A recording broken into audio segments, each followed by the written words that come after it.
ஒரு முடிவு தெரிஞ்சே ஆகணும். ஃபோன் எடுத்து செக் பண்ணிட வேண்டியதுதான். ஒன்றுமே இல்லை, delete பண்ணிருக்கேன்.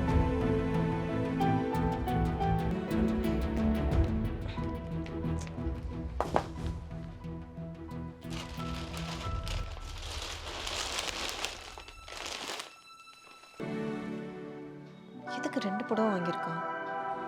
போக போக ரொம்ப ஓவராக தான் போயிட்டுருக்கான். எனக்கு விடவே கூடாது. வரட்டும், 2ல் 1 கேட்டுறேன்.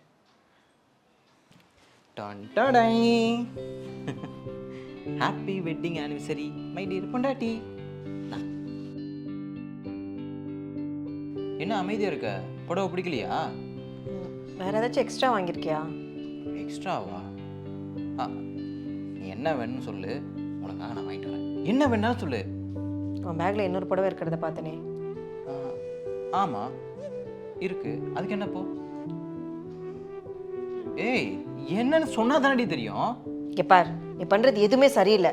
அன்டைமில் வீட்டுக்கு வர, எப்போ பார்த்தாலும் ஃபோனை பார்த்து சிரிச்சுக்கிட்டே இருக்க. நைட்டில் வீடியோ கால் பேசுகிற. இப்போ என்னன்னா 2 புடவை வாங்கிட்டு வந்திருக்க. 1 மட்டும் தான் எனக்கு கொடுத்துருக்க, இன்னொன்று யாருக்குன்னே தெரில. எனக்கு என்னவோ எல்லாமே தப்பாக தெரியுது. எதுக்கு சிரிக்கிற? ஏய், அந்த புடவை நம்ம வீட்டுக்கு வேலை செய்ய வராங்கல்ல சீதா அம்மா, அவங்களுக்காக வாங்கினது. சீதா அம்மாக்கா? எனக்கு அவங்கள பார்க்கும்போதெல்லாம் எனக்கு எங்கள் அம்மா தான் மனசில் வருவாங்க. இந்த வயசுலையும் எவ்வளோ கஷ்டப்பட்டு உழைக்கிறாங்கல்ல. அது மட்டும் இல்லாமல் உன்னை நான் இல்லாத நேரம்லாம் அவங்க பொண்ணு மாதிரி பார்த்துப்பாங்க. அதான் உனக்கு புடவை வாங்கும்போது அவங்களுக்கும் சேர்த்து புடவை வாங்கினேன். அது மட்டும் இல்லாமல் அன்றைக்கி நைட் நான் பசங்க கூட வீடியோ கால் பேசிகிட்டு இருந்தேன். அதை போய் தப்பாக நினச்சிட்ருக்கேடி லூஸு. சாரி. எதுக்கு? இல்லை, நான் உன்னை தப்பாக நினச்சிட்டேன். ஐயோ, அதெல்லாம் கிடையாது. இங்கே பாரு, இன்னைக்கு நல்ல நாள். இந்த நல்ல நாளில் இந்த மாதிரி டென்ஷன்லாம் கிடையவே கிடையாது.